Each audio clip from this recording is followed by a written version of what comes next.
imposer les valeurs importées qui ne valent même pas 0,001% de sa propre valeur. C'est ça le problème. Et maintenant, quand l'Afrique a avancé avec cela, et qu'on s'est rendu compte qu'on a régressé depuis toutes ces années, on n'a rien gagné de bon, alors on accepte de vomir. Tout ce qui est Allah Akbar, on vomit ça. Tout ce qui est Père, Fils, on vomit ça. Tout ce qui est Seigneur Jésus, Marie, Joseph, on vomit ça. Et on accepte de reprendre notre fa. On accepte que nous sommes animistes. Et on assume avec fierté.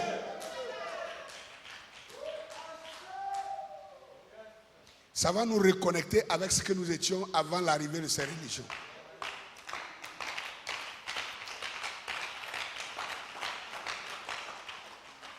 Daniel scelle le livre. Jusqu'à quand? Jusqu'au temps de la fin.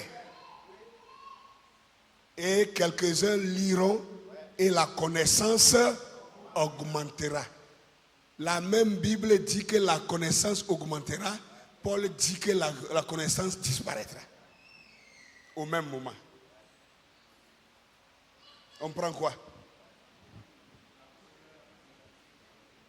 Vous voyez pourquoi toutes les églises optent pour le Nouveau Testament? Ils ont tout fait pour diviser ce livre-là en deux, pour appeler un Ancien Testament, un autre Nouveau Testament. Mais regardez, quand ils veulent chipper l'argent des gens, ils vont dans l'Ancien Testament. Il dit que c'est la parole de Dieu. Mais quand ça les coince à la gorge, ils retournent dans le Nouveau Testament et disent non, non, ça c'était l'Ancien Testament, ce n'est plus valable. Si ce n'est plus valable, laisse l'argent des gens tranquille. Moi, je crois que s'il y a un côté qui est plus valable que l'autre, même c'est l'Ancien Testament qui est plus valable que le Nouveau. Parce que dans l'Ancien Testament, on voit clairement les coutumes de nos ancêtres dedans. C'est clair. On dit à Abraham, il émolait les moutons, les cabris, les taureaux et tout ça. Sur quoi? Il prenait des cailloux, il déposait, et puis il tuait les moutons là, il mettait le sang là-dessus. C'est pas ce que nos parents font, qu'eux ils appellent fétiche. Abraham était féticheur.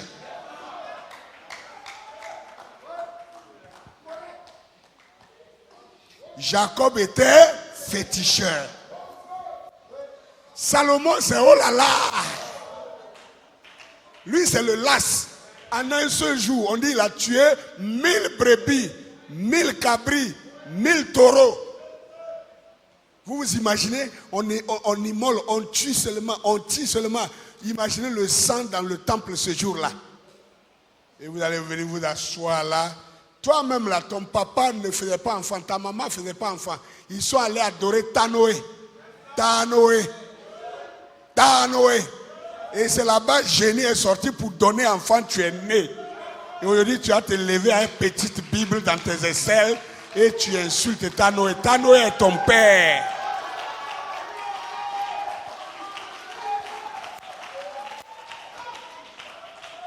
Tanoé est ton père. Tu viens de l'eau. Tu veux ou tu ne veux pas. Si tu viens de Tanoé.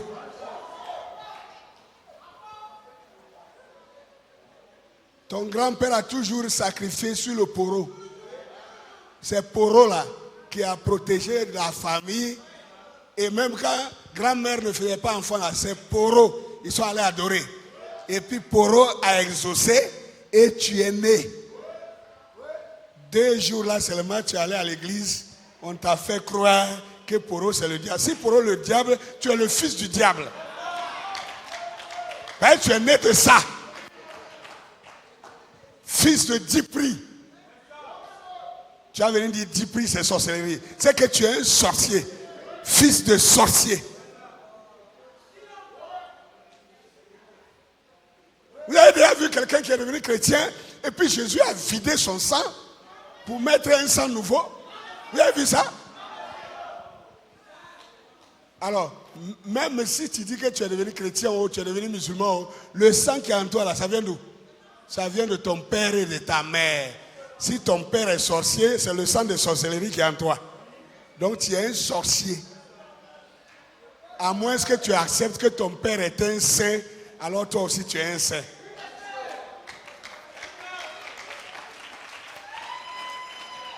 Mais si ton père et ta mère sont pour toi des démons, tu es un démon. Tu ne peux rien faire pour changer ça.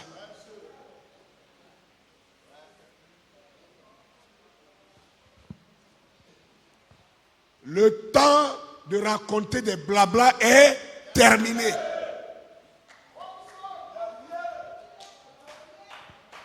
On vient s'asseoir dans l'église et puis des grands intellectuels, un petit pingouin va venir se mettre derrière la chaire, il ne sait même pas lire son nom. Il ne sait même pas écrire A et B. Et puis il tient une Bible que lui ne peut pas lire. Quelqu'un d'autre va lire verset, lui va venir commenter. Et dans son commentaire, il te dit que Dieu a créé Adam et Ève, que Adam était seul, Dieu l'a fait dormir, Dieu a ouvert son côté, il a pris une côte, il a fabriqué la femme pour donner à Adam. C'est à cause de ça, l'homme manque une côte d'un côté. Wobou.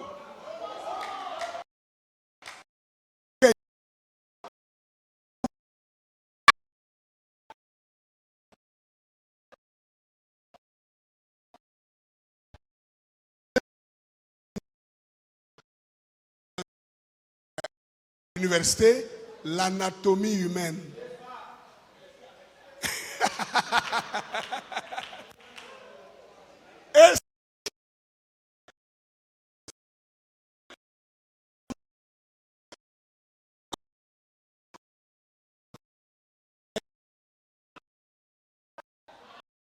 Mais tu viens à ça, tu dis Amen.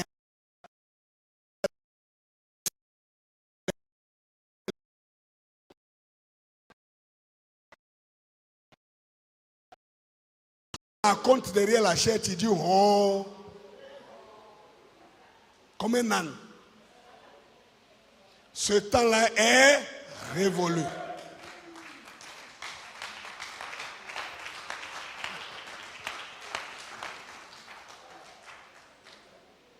Alors, si ce temps est révolu, nous devons maintenant être lucides. Et regardez même ce qui est écrit dans la Bible. Quand c'est faux, on dit c'est faux. On a menti aux musulmans que le Coran est descendu du ciel. Il y a quelle industrie là-bas? Vous croyez que Dieu a une imprimerie au ciel là-bas, derrière les nuages?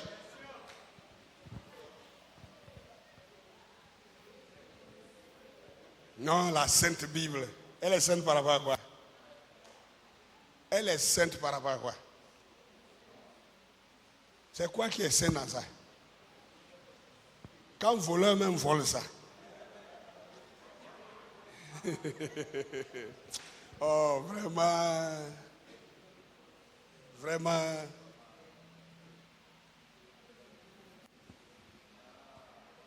Avançons. Proverbe 9, verset 9. Je vais d'abord démolir ce mensonge de Paul là. Proverbe 9, 9 dit, donne au sage et il deviendra plus sage. Instruis le juste et il augmentera son savoir.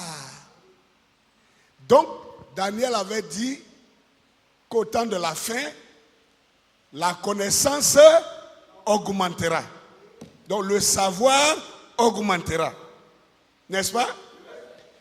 Proverbe ici, proverbe, on dit c'est Salomon. Les proverbes de Salomon.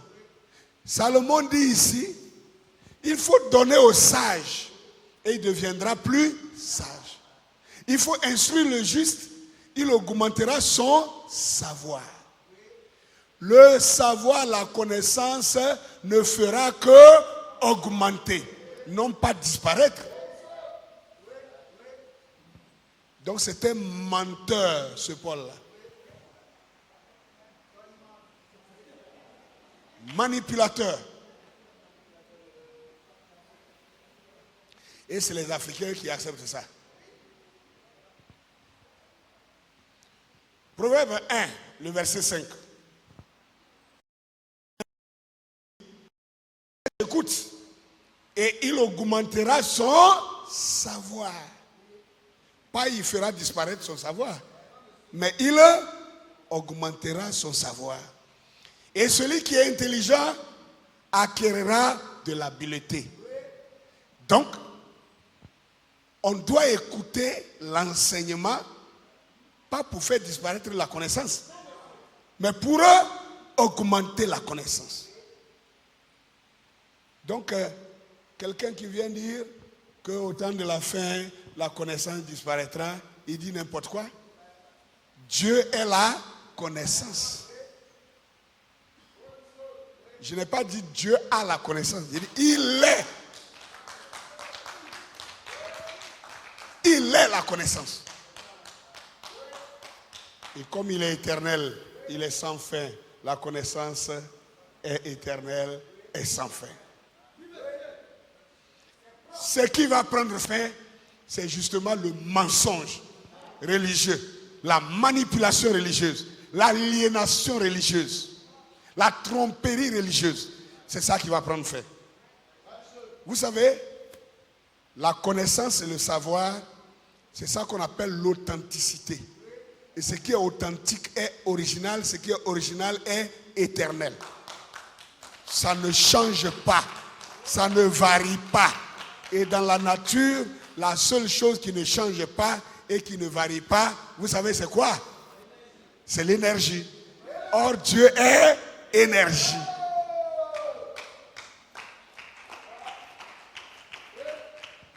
Et Dieu est le savoir. L'énergie, c'est le savoir, c'est la connaissance.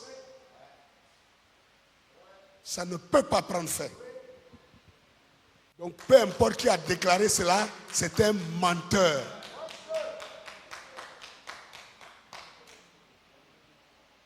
Ok? Maintenant, je ne veux pas être trop long. Je voudrais aller droit au but pour que vous compreniez un peu pourquoi je parle de la communauté. Nous venons ici, premièrement, la première raison de notre rassemblement, sinon on allait cesser de se rassembler. On n'allait même plus se rassembler. Depuis qu'on a découvert la vérité, on n'allait plus se rassembler. Mais si on se rassemble ici, c'est justement à cause de ça. Le savoir, la connaissance. La connaissance, ça se transmet. Est-ce que je me fais comprendre? Ça se transmet de maître à élève. Ça se transmet de maître à disciple. Et vous n'allez pas vous asseoir chez vous à la maison pour qu'un maître se promène pour venir vous demander pardon. Non, je suis venu te donner le savoir. C'est comme ça qu'on fait. Je vous ai dit que les grands temples d'Égypte d'autrefois, c'était des lieux de transmission de savoir. Et dans la transmission de savoir, il y a la spiritualité, il y a la science, il y a la géographie, il y a l'astrologie, l'astronomie, la géométrie, il y a la philosophie, il y a toutes les sciences, la médecine, il y a tout ce que vous pouvez imaginer, c'est dedans. Et vous avez besoin d'être une communauté pour vous retrouver. Est-ce que je me fais comprendre? Il n'y a pas longtemps, il y a une dame qui est venue me voir.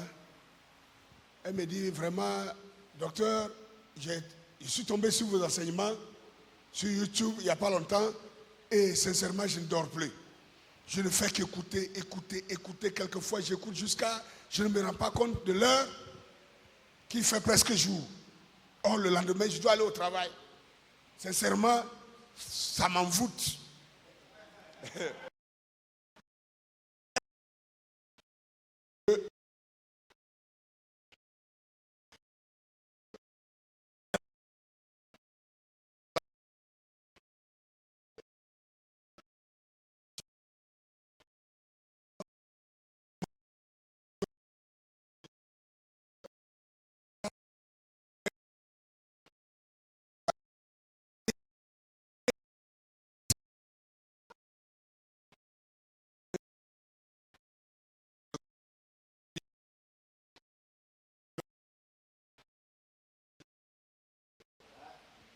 Mais pourquoi?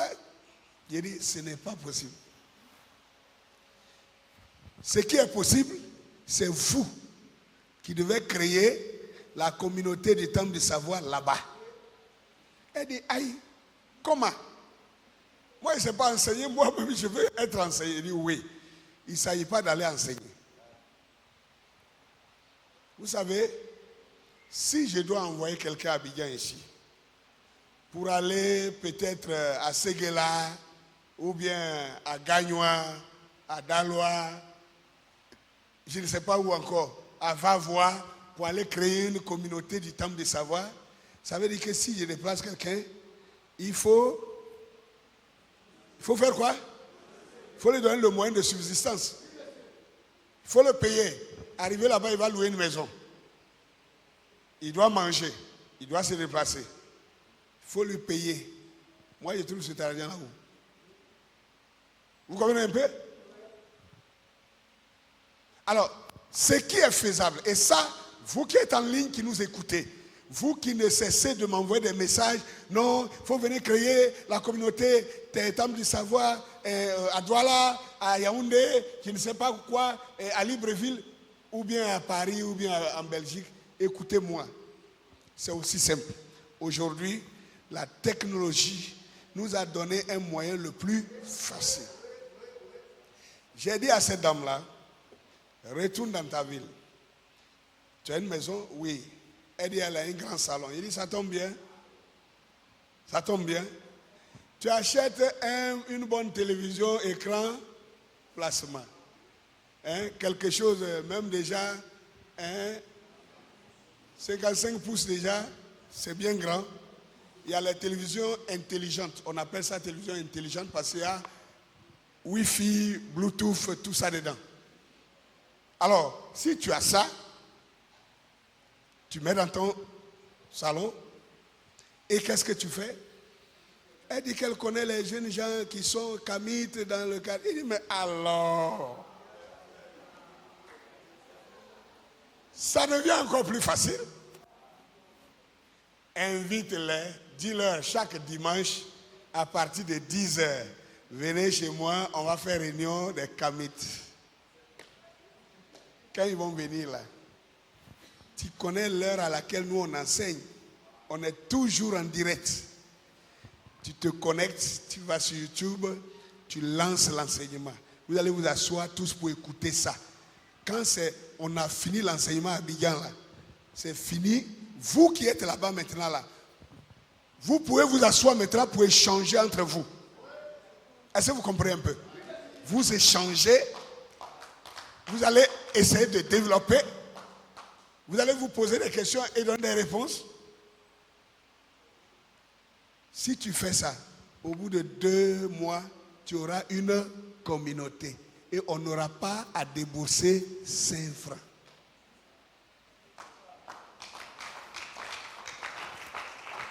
C'est la seule et la meilleure stratégie, que vous soyez en Belgique, au Royaume-Uni, que vous soyez, je ne sais pas, en Italie, que vous soyez au Maroc, que vous soyez en Tunisie, que vous soyez aux États-Unis, peu importe, que vous soyez au Congo, au Togo, au Bénin, c'est la même chose. C'est la même chose. Alors, nous sommes actuellement en ligne. Nous sommes en direct actuellement. Il y a des moments où nous faisons les questions-réponses. Et dans les questions-réponses, vous qui êtes à l'extérieur, vous pouvez envoyer vos questions à travers la page. C'est ce qu'on a toujours fait ici. Et après, on recueille les questions qui viennent d'ailleurs et on répond. Et peu importe là où vous êtes, vous recevez votre réponse. Mais vous avez besoin de former une communauté. Nous avons besoin de former une communauté.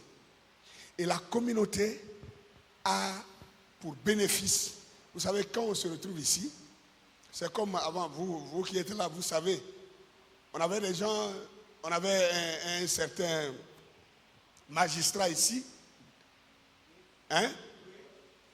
Mais quand il vient ici, comme c'est à l'église, on est en train de danser, les jeunes gens viennent, oh, on l'attrape, on le secoue, oh, hey bro, hey, God bless you, Dieu te bénisse, on danse avec lui et tout ça. Mais quand vous sortez de là, lundi matin, il est dans son bureau. Un jour, moi, j'étais parti faire un papier à la justice ici, il était là. Et quand il n'était pas parti pour lui, hein, il était parti pour faire un papier à la justice. Et il était au tribunal de Yopougon ici. Pendant que j'attendais, il dit, bon d'accord, je vais passer pour saluer le frère. J'arrive devant l'escalier même qui monte à son bureau, il y a 2 gendarmes. On dit, monsieur, ouais, non, je veux voir le juge temps. Vous avez rendez-vous avec le président? Je dis, non, dites-lui que... Non, je demande si vous avez rendez-vous avec lui. Il dit, oh. Bon, je n'ai pas rendez-vous, donc vous ne pouvez pas le voir. Allez au secrétariat. Il dit, ok. Devant eux, j'ai sorti mon portable et je l'ai appelé. Il décroche. J'ai dit, je suis à ta porte, que les gendarmes ne veulent pas me laisser passer. Il est sorti. Il est descendu. Il dit, hey, vous savez pas que ça, c'est mon patron? Maintenant, les gars là claquent devant moi. Et puis moi, je parle. Vous voyez, en fait, je vais vous montrer quelque chose. Chacun a son autorité sur son propre terrain. Vous voyez un peu, non? Eux, ils craquent devant lui. Quand il est sorti, il s'est incliné devant moi. Maintenant, les gens tournent pour craquer devant moi aussi. Alors que c'est eux qui étaient en train de me bloquer tout de suite là. Vous voyez, la communauté permet de rencontrer des gens facilement que vous ne pouvez pas tout seul. Pendant des années, vous pouvez chercher, vous n'allez jamais avoir accès à ces personnes-là. Une autre anecdote, je vais vous dire une autre chose. Vous qui êtes ici, vous savez que nous avons coopéré, nous avons collaboré avec des grandes communautés dans le monde chrétien. Par exemple, l'église de Lagos.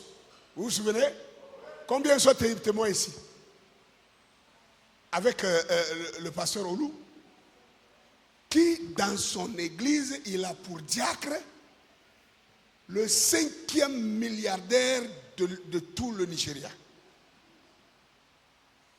Le Nigeria compte plus de 400 milliardaires.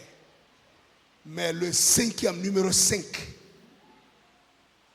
Vous le connaissez, non? Il est venu ici.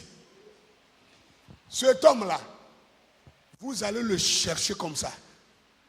Vous n'allez pas le trouver. Si tu veux le voir, il faut aller à l'église. Il y a un monsieur qui le cherchait pendant 3 ans. C'est un témoignage, je le dis parce que même il peut écouter ça, parce que ce n'est pas faux. Et le monsieur, c'est un homme d'affaires qui cherchait à rentrer en contact avec lui. Partout où il passe, personne ne peut lui donner le contact.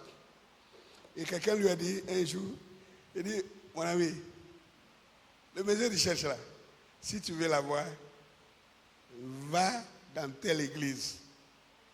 Il dit, mais comment, si j'arrive dans l'église, comment? Il dit, si tu arrives dans l'église là, l'homme qui prie le plus là, c'est lui. Bon, ceux qui l'ont connu savent de quoi je parle. Hein? Vous voyez Cosmas Maduka, c'est comme ça qu'il s'appelle, Cosmas Maduka. Oh Lord, oh Lord, oh Lord, jusqu'à il tombe à terre. Il se couche sur son ventre, il pleure. Quand tu le regardes, tu te dis, c'est un pauvre qui est en train de chercher grâce. C'est lui qui est là. Hein. Milliardaire là, c'est ça qui est là. Hein. Et puis c'est pas petit milliard. Allez, prenez son nom seulement, allez taper. Parce que ça ne se cache pas. On met même la fortune. Et ce n'est pas des milliardaires en CFA. C'est milliardaires en dollars. Ils sont venus ici avec 263 personnes. On est parti à Yamoussoukro, on a fait une semaine là-bas. On se promenait partout. Parce qu'ici, personne ne le connaît. Donc, il est libre. On se promène partout. On s'assoit dans un petit restaurant, on mange, on cause, personne ne sait qui il est. Mais on est parti à Asaba. La dernière convention que j'ai faite avec eux là-bas. Comme le Nigeria, c'est son pays, tout le monde le connaît. Le quartier où on nous logeait, parce qu'on dormait dans le même hôtel, le quartier où on nous logeait là, il y a 3 barrages. 3 barrages, on met char blindé. Nous-mêmes, on quitte à la Réunion là. On revient, on est dans le cortège, il est là. Quand on arrive là, on fouille chaque voiture avant qu'on passe pour aller à l'hôtel. Quand on ressort de l'hôtel là, on doit regarder dans les coffres encore avant qu'on sorte. Quand on revient le soir, on doit regarder dans les coffres, on fouille tout avant qu'on passe à cause de lui. Mais quand nous on arrive à l'église là-bas, là, on lui tape à l'épaule comme ça, on le secoue, hein, on danse avec lui, on fait tout. Ça veut dire, vous voyez comment à l'église on n'a rien dans la tête. Quelqu'un qui a un bon projet et qui cherche financement, quand il rentre en contact, même ne serait-ce que 3 minutes avec un gars comme ça, s'il a l'occasion même de lui dire bonjour, monsieur Cosmas Marouka, je suis tel monsieur, j'aurais besoin de vous parler parce que je suis dans tel. C'est-à-dire, en moins de 2 minutes, il va filer son dossier. Mais comme à l'église, on nous a appris à être des bouilloules. On n'a rien dans la tête. On est avec un milliardaire, on ne sait pas quoi lui dire. On cause avec lui, comme ça on ricane, et puis après on se sépare. Des gens qui dans d'autres pays venaient dormir dans la ville pendant des mois pour chercher à le rencontrer une fois. Et ce n'est pas facile. Je raconte cette anecdote pour que vous sachiez le bénéfice qu'il y a d'être dans une communauté. Vous serez surpris que dans la communauté, un jour, une autorité arrive. Quelqu'un que vous-même vous cherchez à rencontrer depuis, d'après le ballonnet, depuis là. Le voilà devant toi. Alors, mes frères, on a besoin maintenant de bâtir cette communauté appelée Temple du savoir africain.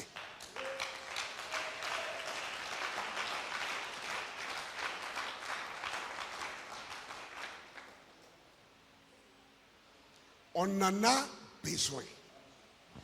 Parce que, vous savez ce qui va se passer dans la suite? Si nous sommes une communauté forte, soudée, confiante, solidaire l'un avec l'autre, il y a des projets que vous pouvez faire individuellement. Chacun peut faire son propre projet. Mais pour qu'une communauté devienne forte, c'est une obligation que cette communauté ait des activités communes. Est-ce que vous comprenez cela? On n'a pas d'autre choix. Vous savez ce que les Noirs américains ont commencé à faire depuis qu'ils sont entrés dans cette guerre de réveil du peuple noir? Je ne sais pas si quelqu'un a vu ça aussi. Les Noirs ont commencé à aller retirer leur argent dans les banques des Blancs. Et ils ont créé les banques afro-américains et ils retirent leur argent pour aller mettre dans les banques de leurs frères. Des Noirs ont commencé à créer des supermarchés et les Noirs s'en vont acheter là-bas. Est-ce que vous comprenez cela? Est-ce que vous savez que ceux que vous appelez juifs actuellement, qui sont dans le petit carré de 22 000 km², là, partout où ils sont, ils n'achètent que chez leurs frères? Est-ce que vous savez ça? Il y a ce qu'on appelle les shop cacheurs, boutiques cacheurs. C'est l'équivalent de ce que les musulmans appellent halal.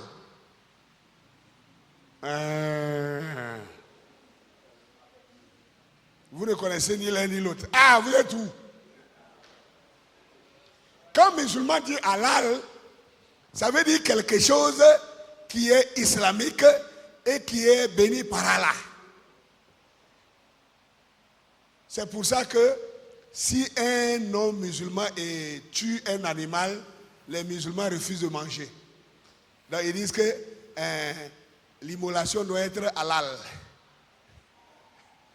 Donc tout doit être halal. Chez les juifs, ils appellent ça kasher. Tout ce qui vient des juifs, c'est kasher. Ça veut dire, c'est ça qui est béni. Et donc, ils achètent entre eux.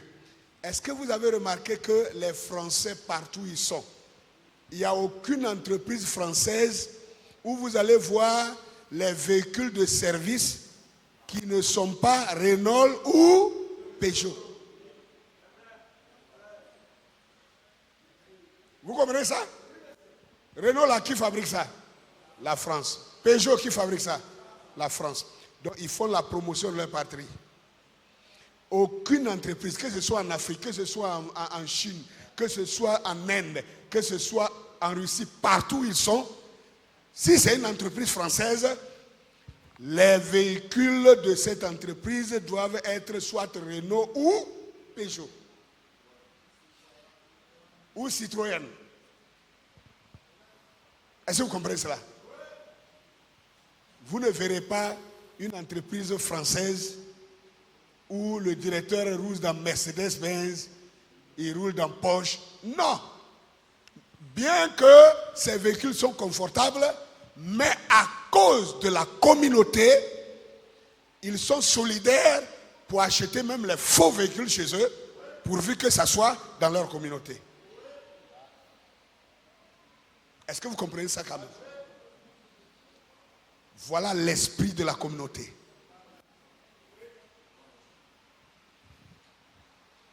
Et nous avons besoin de ça. Nous allons faire ça. Et nous devons le faire.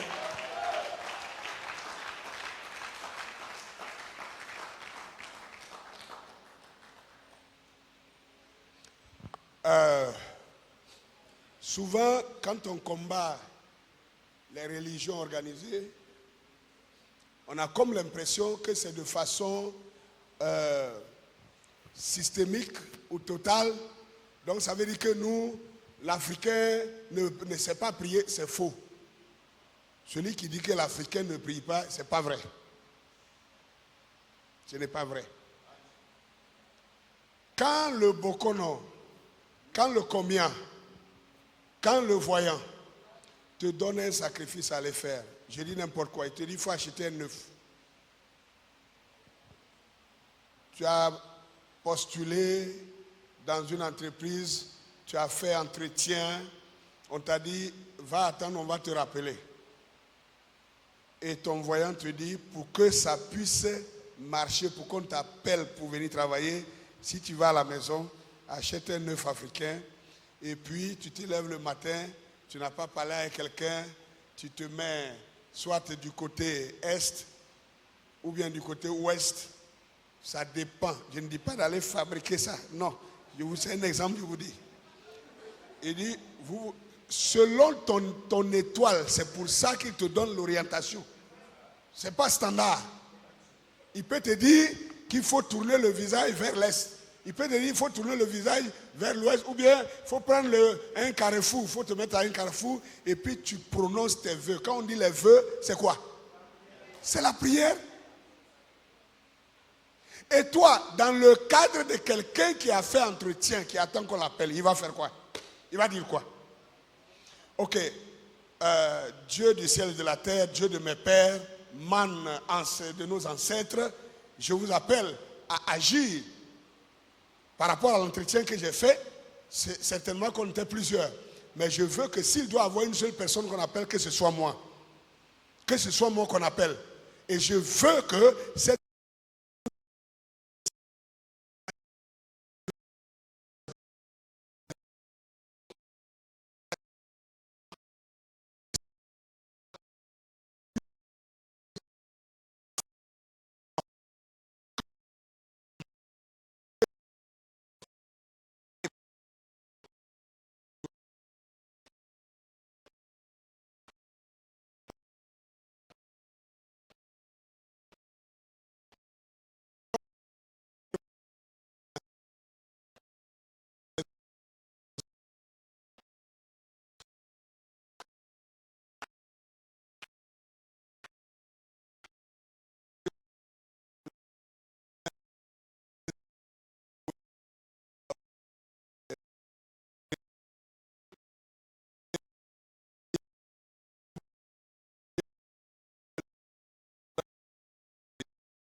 et que tu as versé l'eau dans le seau, avant de te laver, on dit il faut prononcer tes vœux sur l'eau avant de te laver. Quand on dit tes vœux, c'est notre jargon africain. Si c'est dans l'église, on va dire il faut faire ta prière. Donc quand on dit il faut prononcer tes vœux, ça veut dire il faut prier. Parce que les vœux là, lui, il ne doit pas te dicter ce que tu dois dire. C'est toi qui sais ce que tu as besoin. Et c'est ce que tu as besoin là, tu prononces sur l'eau là, avant de te laver. C'est une prière. Maintenant, je vous ai parlé de l'Égypte. Je vais remonter, je vais vous prendre les textes anciens égyptiens. Dans les temples là. Je vais vous montrer si les gens priaient oui ou non. Est-ce que les gens priaient? Est-ce que les gens dansaient? Est-ce que les gens chantaient dans les temples? Quand on a dit que les temples étaient les lieux de transmission de savoir, ça ne veut pas dire que les gens venaient s'asseoir comme dans des écoles, comme dans des classes où le maître vient parler et puis après il s'en va. Non. Il y a ça, mais comme je vous le dis, chaque matière a ses actions et ses activités. Quand on arrive dans la religion ou dans la spiritualité, qu'on doit enseigner la spiritualité, il faut invoquer les esprits. N'est-ce pas? Et pour invoquer l'esprit, il faut taper le tam-tam, il faut danser, il faut chanter. Ah oui! On va voir, est-ce que les Égyptiens le faisaient, oui ou non?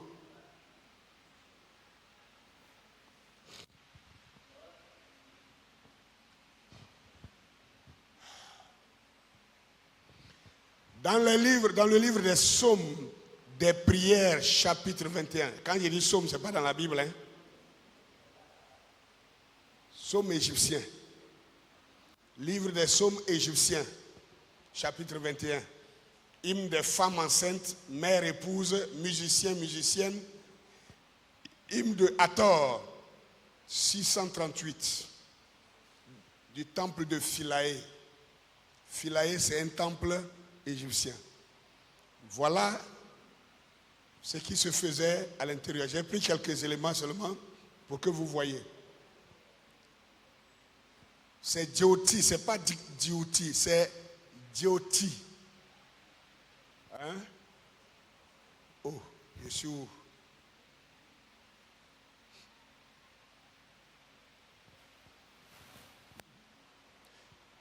Qu'est-ce que j'ai fait? Je crois que tous mes textes n'ont pas suivi. Quelqu'un peut prendre mon portable sur la table là-bas pour venir. C'est le texte de Jyoti.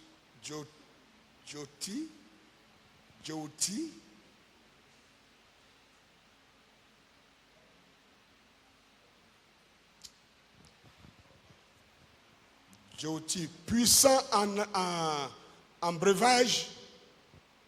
Oh là là. Il dit, les grandes Énéades est dans le plaisir et l'allégresse. Les tambours... Pardon, donne-moi ça.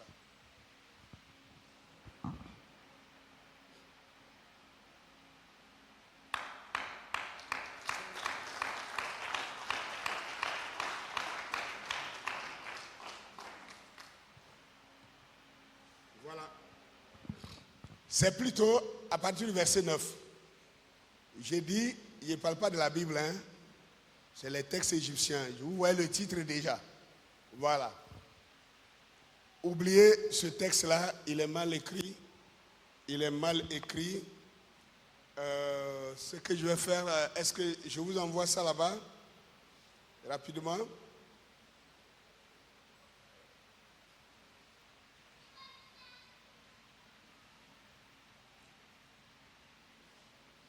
Est-ce que Landry est là? Landry est là? Je viens de... Ok, il n'est pas là. Bon, j'envoie Josué.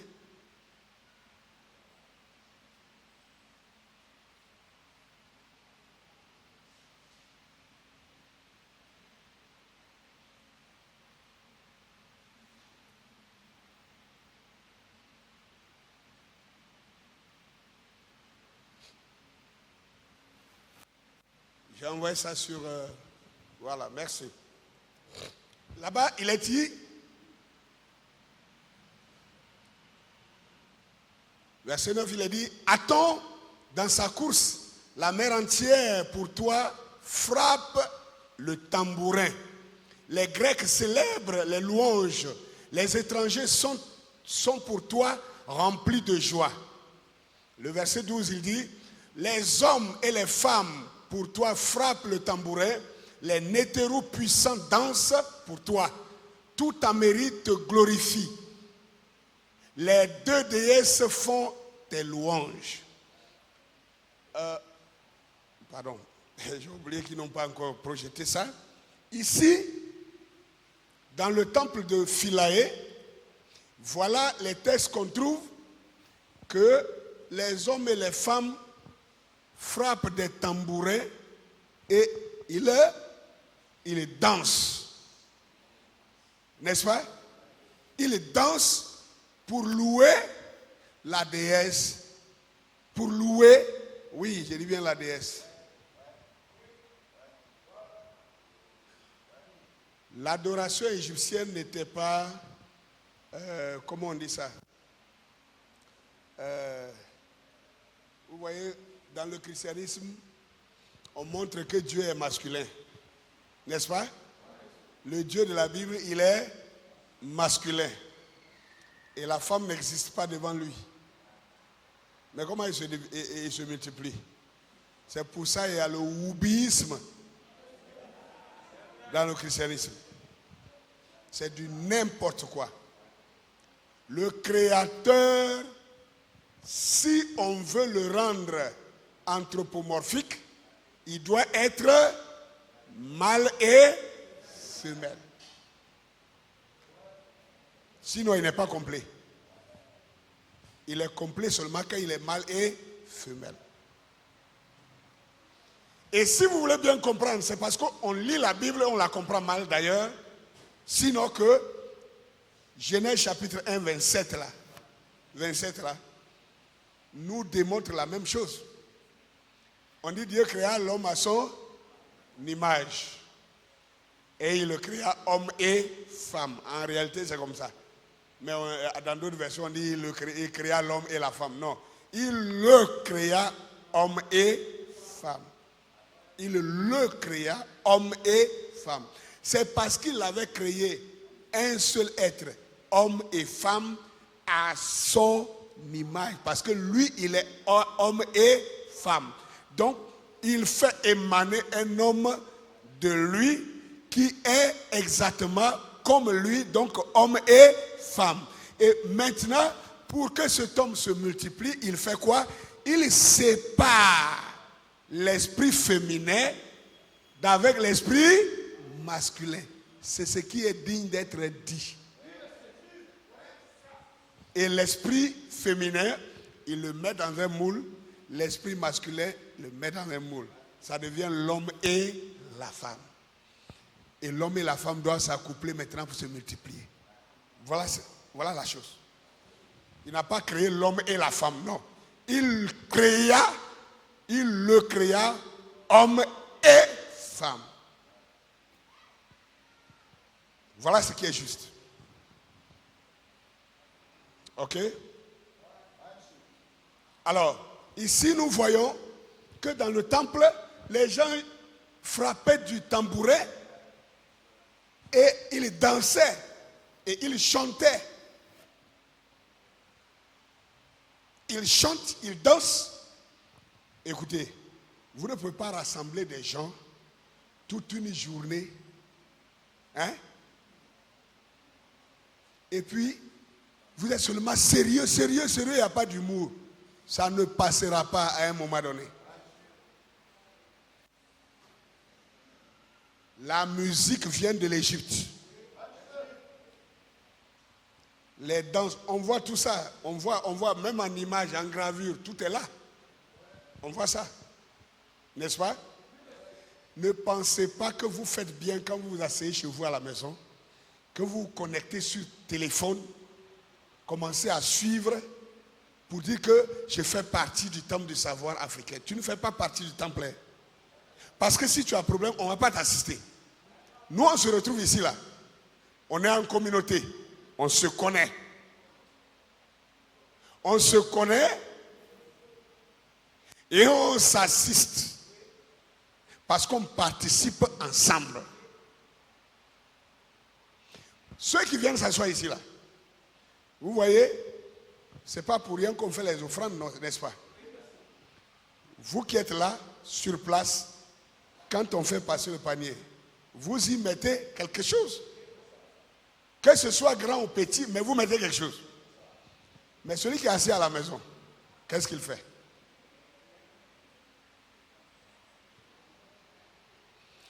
Lui, il se dit que, non, si j'étais là-bas, il allait donner, mais comme je ne suis pas là-bas, je ne suis pas obligé de donner. Mais tu profites de la même manière. Tu reçois le même enseignement. Tu es éclairé de la même manière. Soit tu es méchant. Comme on dit, à bloc fouet. À bloc fouet. C'est à bloc tu fais.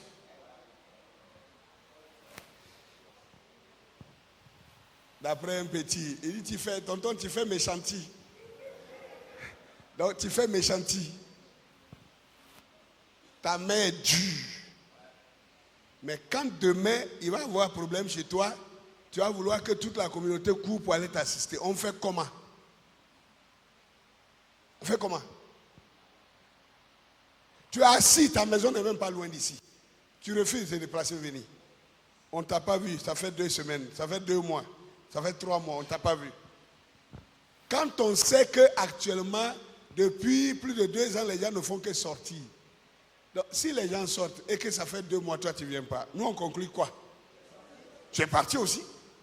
Et puis après, maintenant, on apprend que tu as un problème. Et puis tu es en train de te plaindre. Tu dis aux gens, non, moi vraiment, je suis déçu. Hein? Moi, je suis de la communauté. Depuis que telle chose m'est arrivée, je n'ai même pas vu une seule personne venir chez moi. Personne ne m'a appelé même. Donc tu étais là. Toi, tu es de quelle communauté? Parce que ceux qui sont de la communauté, là, on se voit. Hein? On se voit chaque semaine. Donc, si tu es absent, à la rigueur, 1-2 semaines, on peut comprendre. Et puis d'ailleurs, même si c'est le cas, tu connais le numéro des gens ici. Tu peux envoyer un message. On a un groupe d'ensemble. Tu peux écrire sur le groupe du temple. Non, bon, je suis en déplacement pour 2 semaines, ou bien je vais en mission pour tel nombre de temps. On sait que tu es avec nous, mais tu es en déplacement. Ne jouez pas au rusé. La communauté ne peut pas avancer de cette manière-là. Je vous ai donné plusieurs fois l'information selon laquelle il y a des gens même jusqu'à Martinique qui sont là-bas, mais qui chaque fois envoient une participation financière. Martinique, allez checker sur la carte du monde. Regardez où se trouve la Martinique par rapport à la Côte d'Ivoire. Ils sont en train de nous suivre actuellement. Ils sont en ligne en train de nous suivre. Alors, lui qui est là-bas, il envoie son soutien financier. Parce qu'il estime qu'il bénéficie des enseignements venant d'ici. Toi, tu es dans le même pays. Tu ne bouges pas. Ah, quelque chose me vient à l'esprit. Il y en a, c'est leurs femmes qui leur ont forcé à quitter. Le jour où j'ai prêché sur la polygamie. Mais laissez-moi vous dire une chose. Madame, tu penses que tu es intelligente? Tu penses que tu es maligne? Non, si mon mari reste ici, là, il va prendre une deuxième femme. Depuis que le docteur a prêché sur la polygamie, en ça là, si mon mari reste ici, il va prendre une deuxième femme. Il va te dire une chose. Il y a des gens ici, là, quand j'ai prêché ça, ils ont fait le projet de prendre une deuxième femme. Leur femme est venue me voir. Il a appelé ce dernier. On s'est assis. 3 questions. Tu ne peux pas répondre. Tu es convaincu que ce n'est pas de toi on parle?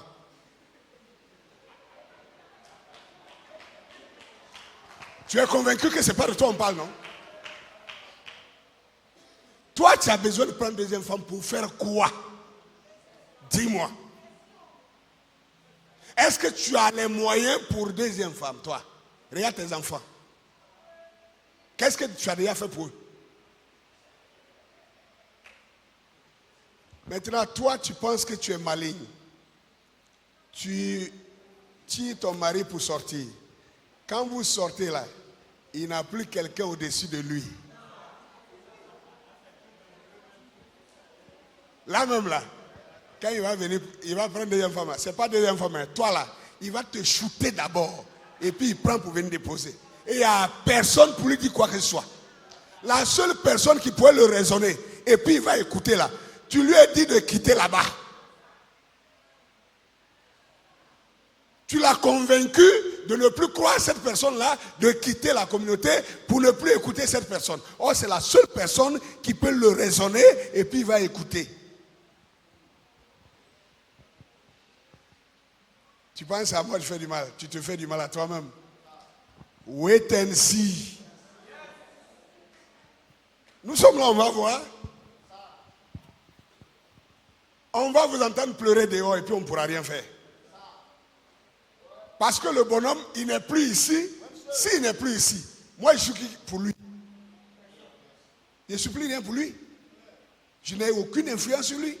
Même si je l'appelle au téléphone et je dis, je te rencontre. S'il dit, je ne te rencontre pas, je ne te rencontre pas. Et puis ça ne va pas quelque part. Mais s'il est dans la communauté, il se dit que je suis son responsable quelque part. Et que je suis son guide quelque part. Et que pour le respect qu'il a pour moi, au moins il peut venir m'écouter. Et tu as détruit cette confiance-là. Et tu lui as dit non, on n'a qu'à quitter ici. On n'a qu'à partir. Parce que tu sais que tu es une mauvaise femme. Tu es une méchante femme. Tu veux torturer le pauvre mari parce qu'il t'a mis bague.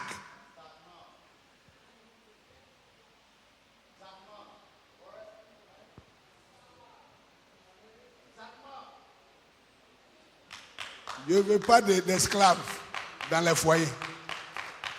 Ni la femme ni l'homme ne doivent être esclaves dans un foyer. Les foyers ne sont pas des prisons. Les foyers, c'est des lieux d'amour, d'affection. Non pas des prisons.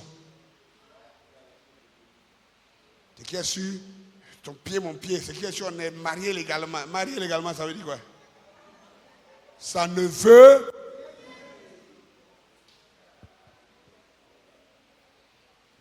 Madame, faut cultiver l'amour pour ton mari. Cherche à donner l'amour à ton mari pour qu'il t'aime. Il ne faut pas te baser sur égal. C'est lui-même qui s'est levé avec toi pour aller là-bas, non? Il peut se lever là-bas pour aller couper. Et puis ça ne va pas quelque part. Il y a des femmes qui n'ont jamais été à la mairie, mais qui vivent dans un foyer paisible, peinard, tranquille, parce qu'elles respectent leur mariage. Elles respectent leur mari. Et le mari les respecte. Vous pensez que papier, aller signer papier, ça veut dire quoi?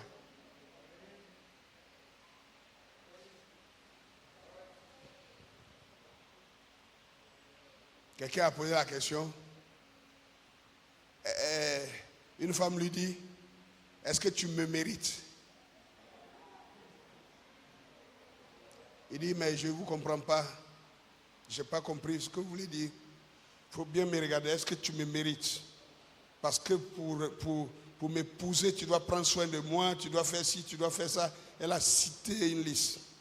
Il dit, ok. Merci madame, tout ça je peux le faire. Mais vous m'offrez quoi en retour? Non mais je suis belle. Tu es quoi? Hein?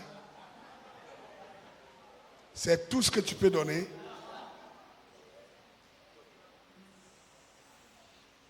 Est-ce que vous comprenez un peu quelque chose? Tu es quoi?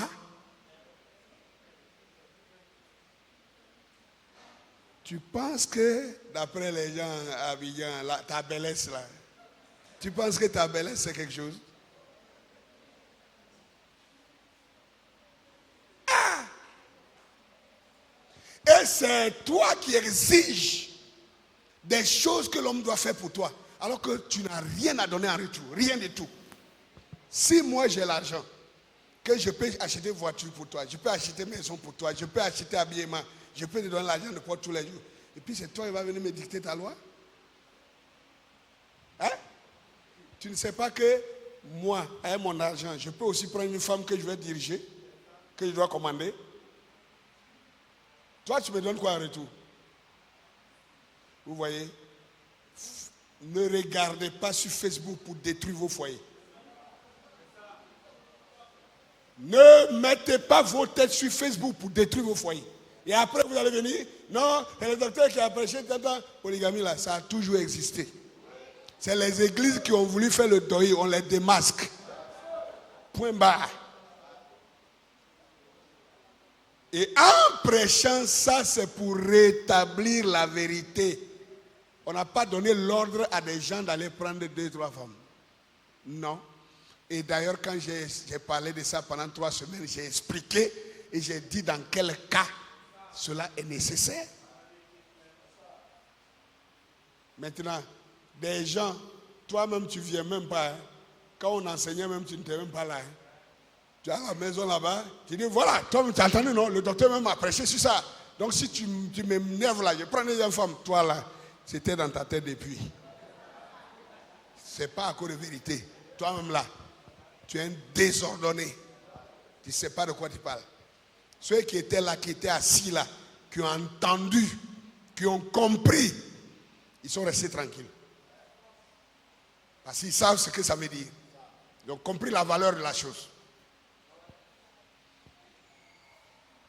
Ah mais tu parlais de communauté maintenant, pourquoi tu parles de foyer? Oui, parce que la communauté s'affaiblit par des femmes idiotes comme ça. Excusez-moi, je ne suis pas en train d'insulter vous qui êtes là, non. Je parle de celles-là parce qu'il y en a. Elles ont poussé leur mari à quitter la communauté à cause de ça seulement. Non, il a prêché sur la polygamie. Ça là, je sais que si on reste dans cette assemblée-là, si je laisse mon mari là-bas, c'est que toi-même là, tu n'es pas une bonne femme. Toi-même là, je ne sais pas, tu n'es pas à ta place dans le foyer. C'est pour ça que tu as peur, tu trembles.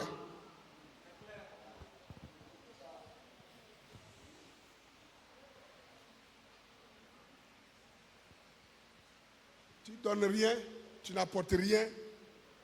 Ah, c'est toi qui es exigeante. Et puis en plus, la seule chose que tu possèdes encore, hein, non, je suis fatigué. Tu es fatigué, tu as fait quoi? Tu as fait quoi? Tu as zappé les télévisions du matin jusqu'au soir et le soir tu es fatigué.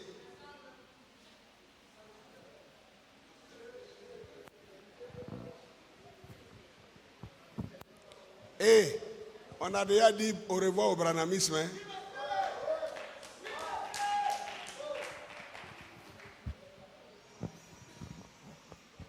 Donc, redressez-vous.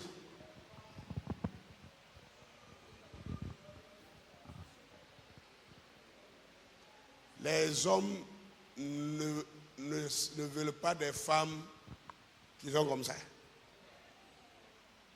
Une femme là, c'est pas quand tu dis moi. Toi tu crois quoi? Moi on ne peut pas me faire ça. C'est pas ça qui fait le côté de femme qu'on veut là. C'est une femme, même si elle fait karaté, elle peut frapper son mari aller-retour. Mais quand son mari crie là, elle fait semblant de pleurer. Hey chérie, pardon, il ne faut pas me toucher. Mais on sait qu'elle est forte. C'est sa femme. C'est sa femme qu'on veut dans le foyer là. Là on veut. Tu n'es pas comme ça, tu n'as pas de place là.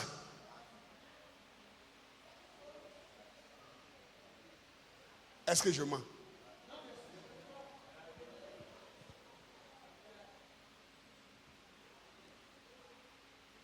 Moi, on ne me fait pas ça. Moi, si c'est moi là, attends, oh ma chérie, le jour où tu auras ton foyer, tu vas faire ça là-bas. Vous qui, femmes célibataires endurcies, c'est vous qui donnez conseil aux femmes mariées. Toi, tu connais quoi sur le mariage pour venir donner conseil à une femme mariée? Et toi aussi, tu es assise là, et c'est ça que tu prends pour venir appliquer dans le foyer. Et tu veux que ça aille. Après, tu es étonné parce que dans le foyer, ça chauffe à tout moment. Mais qui tu écoutes? Il faut voir la personne que tu écoutes là. Elle est quoi? Elle ressemble à quoi? C'est comme un prêtre qui ne sait pas comment on fait enfant, qui a venu conseiller un couple pour faire enfant. Non.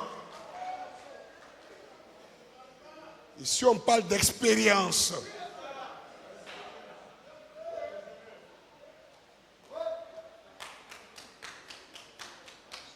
Laisse les gens qui ont l'expérience te parler. N'écoute pas les gens qui exhibent leurs émotions pour te perdre. Ok? Alors, je voudrais que vous compreniez que la communauté a besoin, n'est-ce pas, de se rassembler. Une communauté, elle n'existe pas si elle ne se rassemble pas. Une communauté, elle n'existe pas si elle ne se réunit pas périodiquement. Et nous ici, on a choisi de nous retrouver chaque dimanche. C'est pas trop ça. C'est pas de la mer à boire. Dans la religion, on se retrouvait 3 fois. On se retrouvait les dimanches, on se retrouvait les mardis soirs, on se retrouvait les vendredis. Et chaque fois, tout le monde se bousculait pour venir. Vous êtes où maintenant? Vous pensez que c'est ça la communauté? Non, je suis kamite. Tu es kamite toi seul. Tu vas aller où avec ça? Nulle part.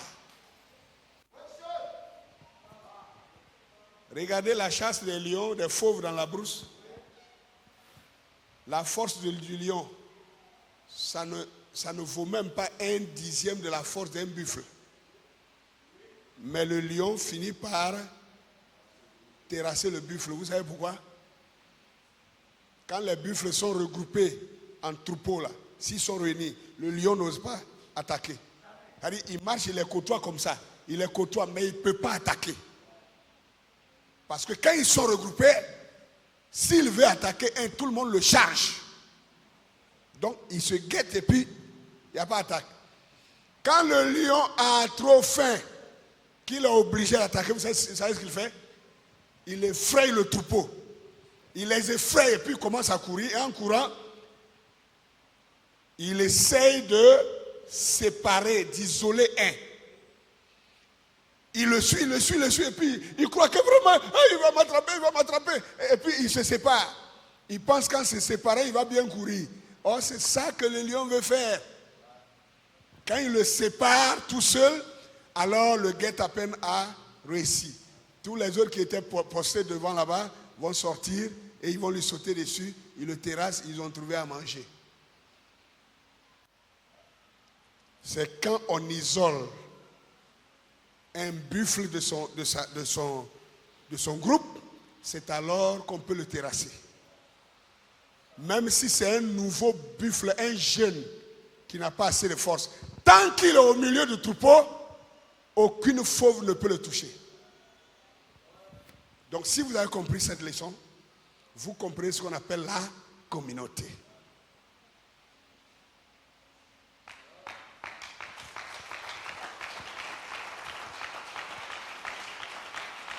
En Afrique, on s'est trompé, on s'est blagué avec des associations factices. CEDEAO, Union africaine, CENAC ou CENAC. Mais CEDEAO, voilà quelqu'un qui est en train de souffrir. On dit non, au lieu d'aller le soulever, on dit on va aller l'assommer. C'est quelle communauté ça? Une communauté, c'est fait pour se mettre ensemble et résister face à l'intrusion extérieure. C'est ça une force communautaire. Et nous devons être forts en communauté pour pouvoir faire face à tous les assauts qui nous viendront de l'extérieur. C'est ce que j'ai dit dimanche passé. On a acheté plein de baffes, c'est là, ça traîne. Voilà des baffes qui sont cantonnées là. Des baffes sont en haut là-bas. Des baffes sont dans l'autre coin là-bas, jusqu'en haut là-bas. Plein de baffes partout. On fait quoi avec ça? On avait acheté ça pour que vous alliez évangéliser. Quand c'était pour mentir aux gens, vous étiez chaud. Aujourd'hui, on va dire la vérité.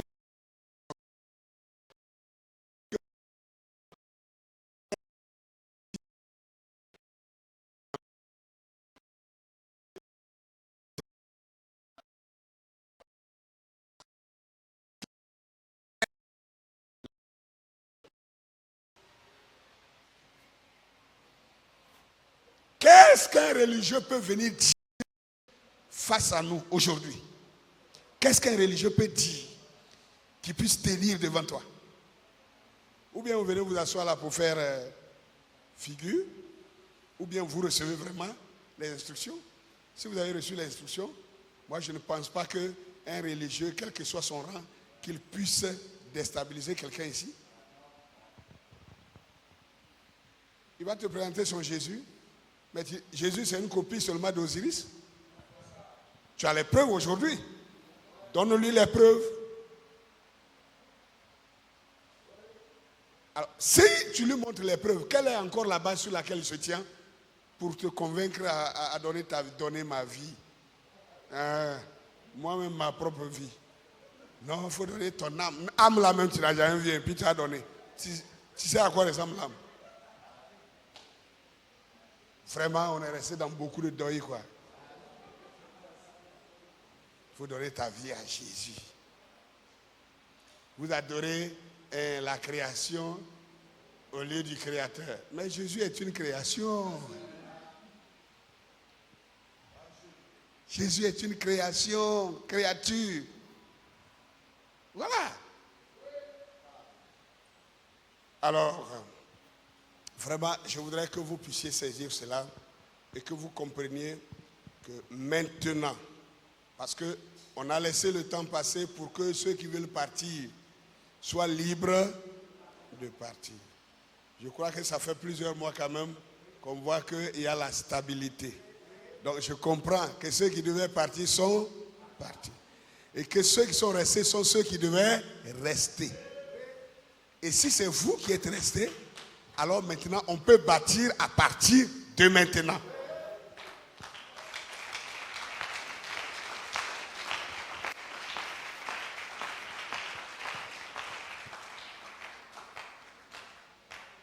Donc, quand je te regarde, toi qui me regardes ce matin, je considère que tu fais partie de la nouvelle communauté, appelée le Temple du Savoir africain.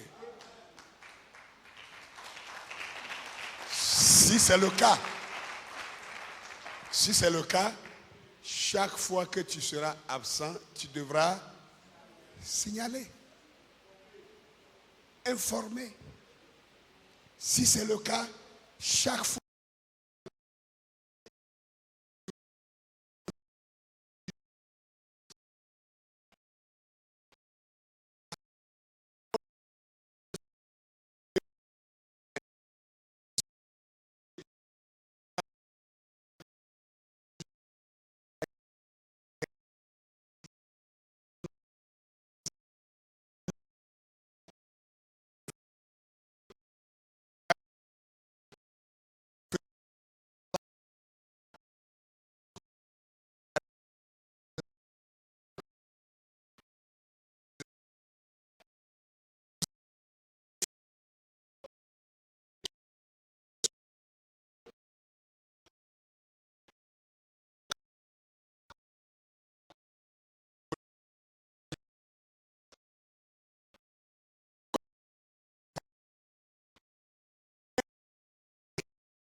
le veut donner.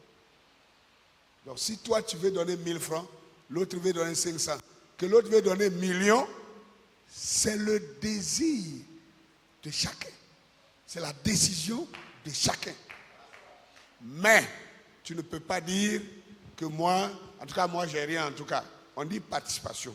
Donc si c'est 25 francs, on ne te dira jamais qu'il est trop petit. Il y a un adage. Fait ses funérailles avec ses fesses. Lui, il est pauvre. Quand les gens meurent dans le village, là, les gens envoient des moutons, les gens envoient des bœufs, les gens envoient l'argent des enveloppes pour organiser les funérailles. Lui, il n'a rien à donner. Mais au moins, quand quelqu'un meurt là, chaque matin, il vient s'asseoir.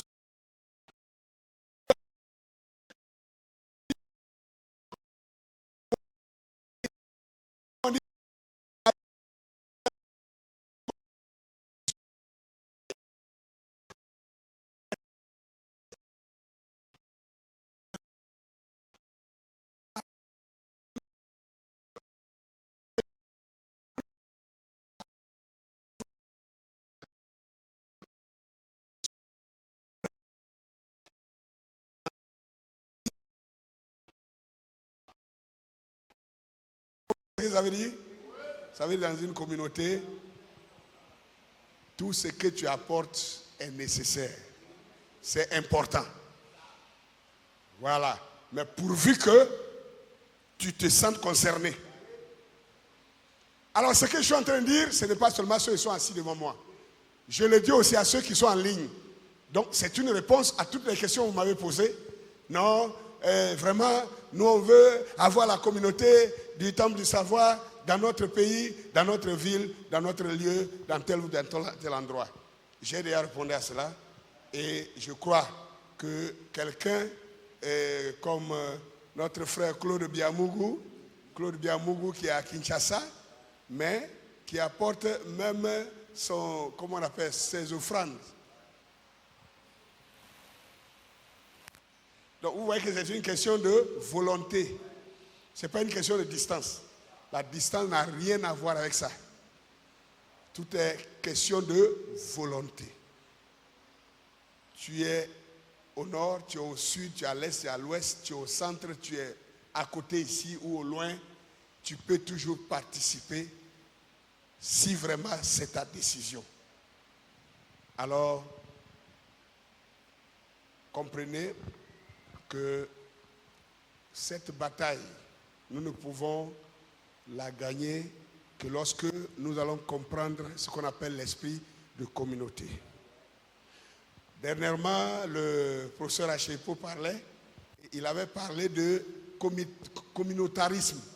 Vous vous souvenez de ça? Le communautarisme qui est différent du communisme. Combien se souviennent encore de ça? Il a pris son temps pour expliquer la différence entre le communisme et le communautarisme. Le communautarisme, c'est de vivre en communauté, mettre ensemble les choses, faire avancer les idées et avancer en communauté. Alors que le communisme, c'est mettre tout ensemble, hein, et puis rien n'appartient à personne, tout appartient à tout le monde. Ce n'est pas de ça qu'il est question. Non. Tu peux avoir ton activité, tu peux avoir ton commerce, tu peux avoir ton poste quelque part, tu peux avoir ton champ ou je ne sais pas quoi que tu fais. Ça, on peut aussi enrichir ton activité par les conseils des gens qui sont dans la communauté, qui maîtrisent le milieu que toi, qui peuvent te donner des instructions, des conseils pour que tu avances. Mais, au-delà de tout ça, ce qu'on appelle la communauté elle-même,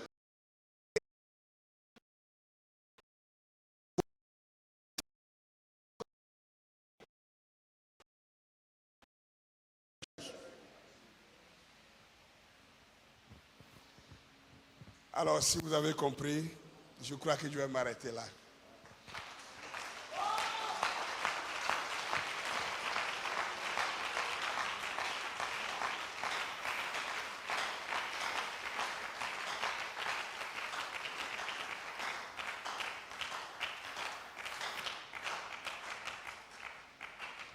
Alors, ceux qui vont entendre ce message, s'il y a longtemps que vous êtes venus ici, si vous vous considérez encore comme membre de cette communauté, signalez-vous. Signalez-vous pour qu'on sache que vous êtes de la communauté. Peu importe la distance, peu importe le temps passé, mais si je suis de la... Écoutez, même si tu as voyagé, que tu es allé aux États-Unis, en Occident, si tu as fait même 30 ans, est-ce pour autant que tu n'es plus de ta famille? Tu as une famille? C'est de la famille, tu es parti pour aller là-bas. Donc, j'espère que tout le monde comprend cela.